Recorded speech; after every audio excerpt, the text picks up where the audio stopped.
The Imperium of Man is a dominion of colossal size, spanning the galaxy and uniting 1,000,000 worlds and 1,000,000,000,000 souls. To rule over such an empire directly is impossible, even for the labyrinthine organizations that serve the imperial bureaucracy. Instead, the Imperium entrusts planetary governors, warlords, Castellians, and even rogue traders to rule over worlds and territories in the Emperor's name. These fiefdoms range from simple outposts on the fringes of human territory to entire subsectors, almost rivaling the power of Holy Terra itself. Yet even since the days of the Great Crusade, perhaps no single realm has done more to contribute to the power of the Imperium or win more glory in the name of the Emperor than that of Ultramar. Located on the southern reaches of the Eastern Fringe, the realm of Ultramar has historically consisted of roughly 500 worlds. This number fluctuated across the eras before being reduced to just under a dozen in the aftermath of the Horus Heresy. Despite this, the region has always been one of the wealthiest and most powerful in the Imperium, and its worlds maintain a level of economic and technological sophistication almost unheard of within the greater galaxy. Even on its most industrialized planets, Imperial manufacturing centers operate without the toxic wastelands endemic elsewhere in the Imperium. Rarer still, the Imperial populace has managed to exist in balance with nature, allowing for widespread farming and oceans that still teem with fish. At its center lies the capital world of Macragge, considered bleak and rocky by many, yet home to formidable and majestic mountain ranges, broken only by the more hospitable lowlands where much of the population resides. Citizens of Ultramar live within a highly martial society, in which service to the Imperium is regarded as the highest calling. This is in large part due to their subservience to the Ultramarines Adeptus Astartes chapter, which draws recruits from Macragge and the surrounding subsector. It is a point of pride, especially amongst the older aristocratic families, to have provided a recruit, and communities proudly display statues and idols of the Space Marines who were born there. While this method of recruitment is commonplace across the various Space Marine chapters, few recruit from such a wide variety of worlds, and fewer still are as directly involved in the administration and governance of their territories as the Ultramarines. The realm of Ultramar is governed by a largely feudal system very much akin to that of the rest of the Imperium. All within its borders are subjects of the Emperor, but it is the chapter master of the Ultramarines who holds absolute authority and bestowed the additional title of Lord Macragge.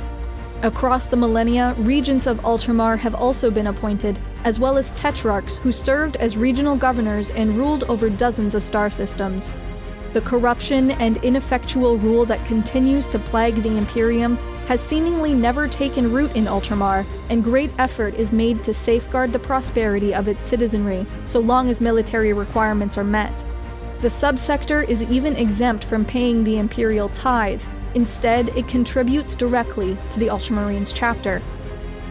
The Ultramarines are the most prestigious and well-known military force to operate out of Ultramar, but each world also maintains its own planetary defense force, and the realm as a whole maintains several other branches of service. The Ultramar Auxilia consists of several hundred regiments, often conscripted into the Imperial Guard when required. In space, Ultramar operates a sizable defense fleet, with 6 enormous fortresses presiding over strategic positions and valuable shipping lanes.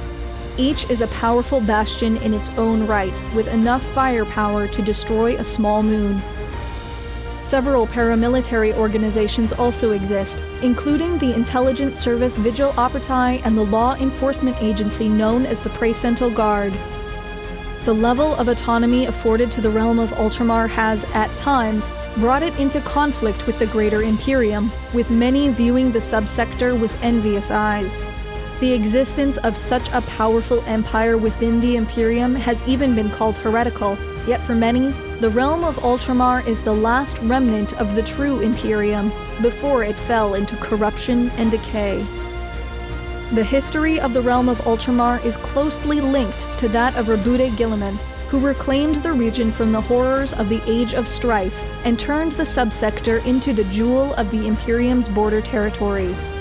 One of 20 genetically engineered superhumans known as the Primarchs, Rebude and his brothers were created by the Emperor of Mankind and intended to lead his armies in a great crusade to reunite the scattered human race.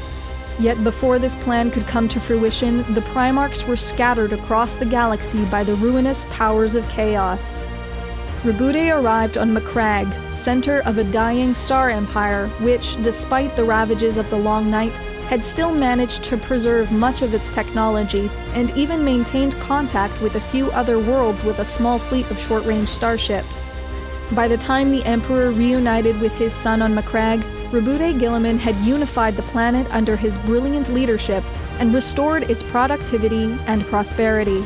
Swearing fealty to the Emperor, Ultramar's enormous industrial strength was put to work, delivering untold numbers of soldiers and munitions to serve in the Great Crusade. The Horus Heresy was as devastating to Ultramar as to the rest of the Imperium, and the traitor legions relentlessly attacked the worlds of the subsector to tie down Guilliman and his Space Marine Legion and prevent them from reinforcing the battered defenders on Holy Terra.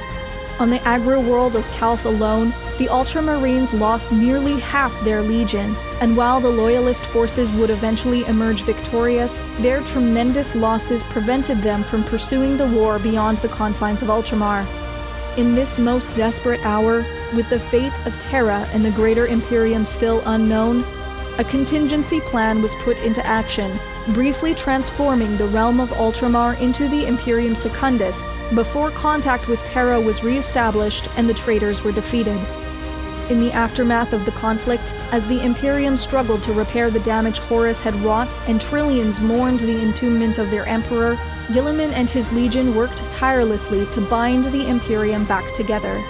Ultramar alone was able to supply new recruits at such a rate that within just a few short years, nearly half the Space Marines in the galaxy had come from Macragge or other nearby worlds. Yet Guilliman was all too aware of the potential for another civil war, and despite the great power of Ultramar, the decision was made to splinter the realm. Ultramar was reduced to but a smattering of planetary systems, and the position of Tetrarch was abolished. In time, Guilliman too would pass into legend, poisoned by a demonic blade and, like the Emperor before him, entombed within a stasis field. Even without their Primarch, Ultramar endured. During the War of the Beast, its forces contributed to the destruction of the largest orc Wa in recorded history, and millennia later, Macragge itself would become a battlefield during the First Tyrannic War. This latter conflict would be one of the most devastating in Ultramar's history, with even Guilliman's shrine at the enormous polar fortress on Macragge nearly overrun by horrific Tyranid bio-warriors. Ultramar's greatest test would arrive during Abaddon the Despoiler's 13th Black Crusade. With the destruction of the Cadian Gate and the galaxy torn asunder by the Great Rift, every hope seemed lost, and Macragge was once more a battlefield, as traitor Space Marines of the Black Legion pursued the fleeing Imperial remnants of Cadia to the planet's surface. What they found there, however, would change the fate of the galaxy. Rebude Guilliman had been reborn, his wounds healed, and together with his Ultramarines, they threw back the Chaos host and embarked on a campaign to reorganize and rearm the Imperium for the greatest and possibly final conflict. As Guilliman departed for Holy Terra to seek the guidance of his father and break through to the scattered Imperial worlds on the far side of the Great Rift, he declared the 500 worlds of Ultramar restored, expanding the power of the realm to its greatest extent since the Horus Heresy. Today, Chapter Master Marnius Calgar acts as Lord Defender of Greater Ultramar in Guilliman's absence, with some of the greatest heroes of the realm serving in the revived role of Tetrarch. They are engaged in an immense undertaking to restore the power of their newly expanded dominion, raise great new armies and fleets, marshal their forces to aid in Rebude Guilliman's struggle against the forces of chaos, and bring the holy light of the Emperor to a galaxy fallen into darkness.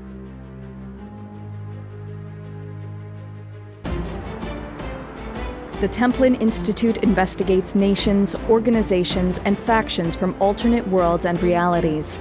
If you've enjoyed this video, please consider liking, sharing, and subscribing. Do you have a suggestion for a future episode? Let us know by leaving a comment.